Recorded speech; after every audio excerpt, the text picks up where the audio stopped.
राम को कोई ला सकता है? मर्यादा पुरुषोत्तम श्री राम के कदम के धूल के बराबर ये नेता नहीं हो सकते हैं। उनके जैसी ना मर्यादा ला सकते हैं, उनके जैसा ना आचरण ला सकते हैं, ना ही उनके जैसा व्यक्तित्व ला सकते हैं। जो बंदा पूरी सत्ता को अपनी ठोकर में रखता हो, जिस भारत के लिए यही कहा था कि मुझे इस सत्ता नहीं चाहिए, मेरा भाई चाहिए। इस भारत का नाम क्यों है? इस बार मोदी या राहुल गांधी? काहे मोदी और राहुल गांधी? तो आप जी प्रधानमंत्री क्यों? आप बन जाइए प्रधानमंत्री, आपको ढेर सारी मुस्लिम होता तो आपको सदन में भागीदारी नहीं दिखती, टिकट में भागीदारी नहीं दिखती। हमको तो लग रहा है कि आप दोनों तरफ से पैसा लिए हुए हैं। भाजपा का पैसा अलग बटोर लिए हैं या तेजस्वी से पैसा अलग ले लिए होंगे। तो मैंने पत्रकार का तो दोनों में मजा। क्या कहा था कि अहले नजर समझते हैं उसको इमाम हिंद, हैराम के वजूद से हिंदुस्तान को नाज। मुसलमान देखिएगा तो आप नफरत हो जाएगी मुसलमानों से।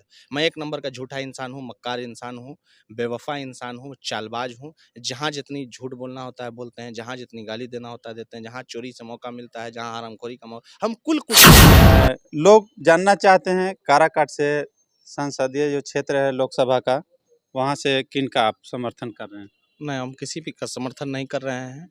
जो भी प्रत्याशी अच्छा लगेगा, हमको लगेगा कि अभी तो चूंकि वक्त है, अभी नॉमिनेशन होना बाकी है, कई लोगों का आना और कई लोगों का जाना बाकी है। तो ये जो हवाई और दिल्ली से टिकट लेके आना और बहुत ज़्यादा मतलब दिखाना कि हम अपना वर्चस्व है, तो जो लोग आज आपको वर्चस्व दिखा रहे हैं ना, वो कल आपको नहीं दिखेंगे।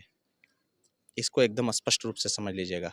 बड़े लोग, बड़ी पार्टी, बड़ा टिकट जो होता है, वो हमेशा छोटे लोगों को की कुर्बानी से आगे बढ़ता है और उनको इग्नोर करके बढ़ता है। विचारधारा नाम की कोई चीज़ रह नहीं गई है इस देश में। 2 वॉशिंग मशीन है।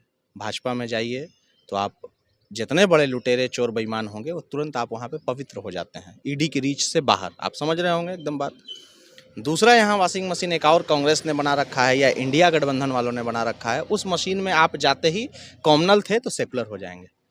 तो यही विचारधारा चल रही है। बाकी इसमें अगर कोई तीसरा हो तो उससे देखा जाए कि तीसरे में कहाँ कोई विकल्प है। और मेरी निगाहें जो है, इस देश का युवा होने के नाते, इस देश की असली मुद्दा जो है वो न्याय व्यवस्था, न्याय प्रणाली या न्यायिक रूप से जिस तरीके से हम लोगों के साथ जुल्म हो रहा है, एक आम आदमी इस देश में ठगा महसूस कर रहा है, अधिकारियों की गुंडागर्दी, नेताओं की गुंडागर्दी, या फिर जिस तरीके से जो विभाग में आप चले जाइए सही से काम नहीं होना, रोजगार की, स्वास्थ्य की और इन तमाम तर व्यवस्थाओं में जिस तरीके से बंदरबांट हो रही है, तो इनको देखते हुए मुझे इस बात का बहुत दुख है कि हमको लगता है कि किसी तीसरे विकल्प की तरफ, अरे बहुत प्रधानमंत्री नहीं बदल पाए तो कम से कम सांसद बदलें, लेकिन बदलाव लाएं।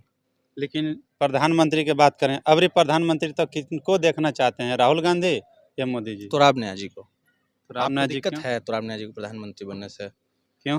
क्यों नहीं? आपको दिक्कत है इसमें तुराब न्याय नहीं, जी को हमें प्रधानमंत्री? दिक्कत नहीं है। तो फिर आप 2 ही नाम क्यों पूछ रहे हैं कि मोदी और अभी राहुल गांधी और नरेंद्र मोदी। तो काहे नरेंद्र मोदी और राहुल गांधी रहेंगे? क्यों? इन दोनों का क्या है ऐसा? कौन सा ऐसा योगदान है कि जब हम इन्हीं दोनों को बनाए?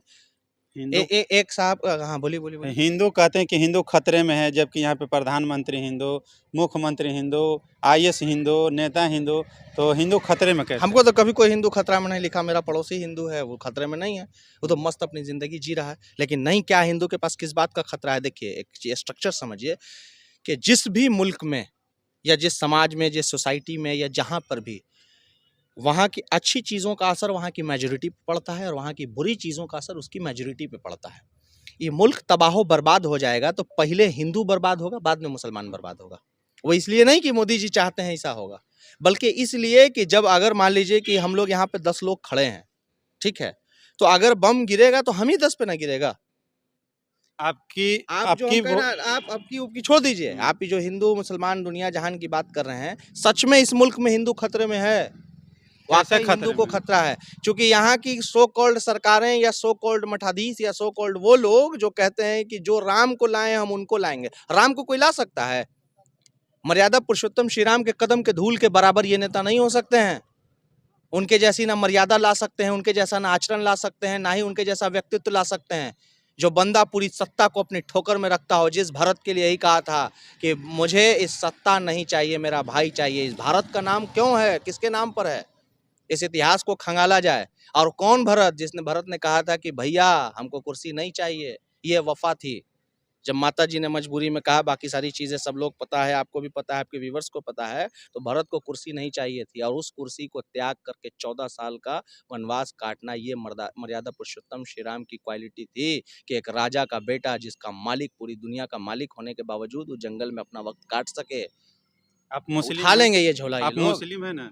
हाँ, मुस्लिम हैं, एकदम फ़ख्र है इस बात ये का। आप रामायण पूरी तरह से जानते हैं?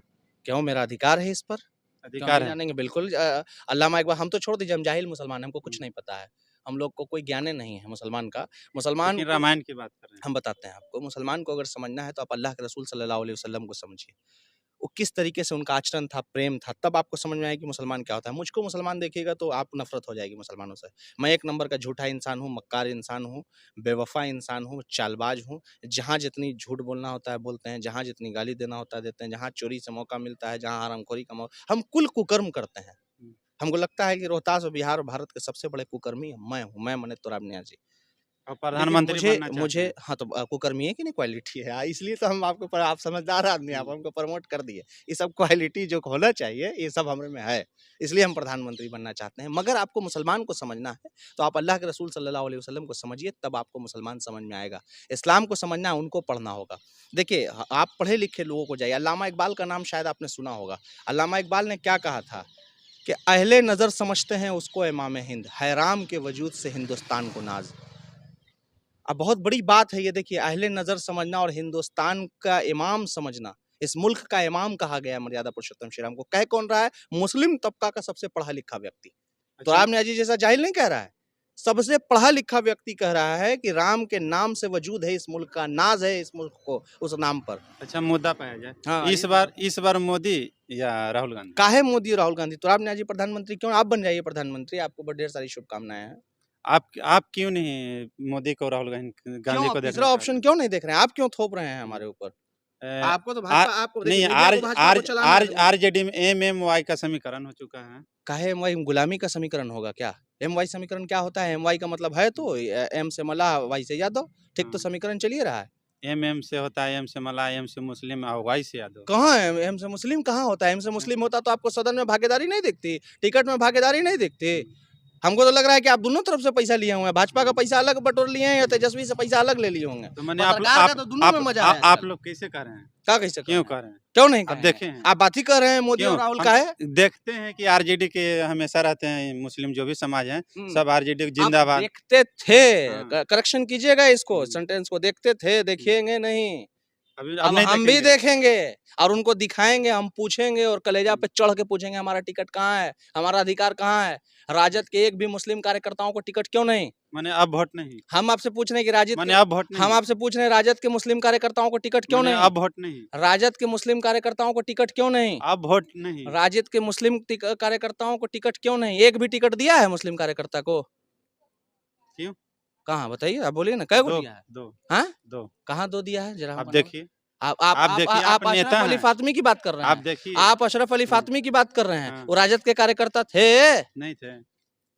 आप पत्रकार मत बनाइए। अभी आपका झंडा उठा सेटिंग के दोनों। दौड़िएगा, अभी झंडा उठा के दौड़िएगा तो हम ये भी कहेंगे। झंडा और रुमाल उठा के हुँ, दौड़ने वाले लोग जो है ना, वो दौड़ते रहते हैं। तो इनको ना कौम हो यानी अब ये कहा जदयू जाए, से भाग के आए हुए, सुनिए मेरी यानी बात। अब कहा जाए कि अब जदयू से बीजेपी। भाग के आए हुए जदयू से भाग के आए हुए हुँ, आदमी हैं, जिनको पैसा का अंबार था। पैसा दे के टिकट खरीदा है, इसमें मुसलमान का कोई योगदान नहीं है। दूसरा, एमआईएम से भाग राजद के एक भी मुस्लिम कार्यकर्ताओं को सीट नहीं दी गई है, नहीं टिकट दिया गया है, ना ही भागीदारी दी गई है। फूँका हुआ कारतूस एक मुस्लिम समाज के एक नेता हैं, अब्दुल बारी सिद्दीकी।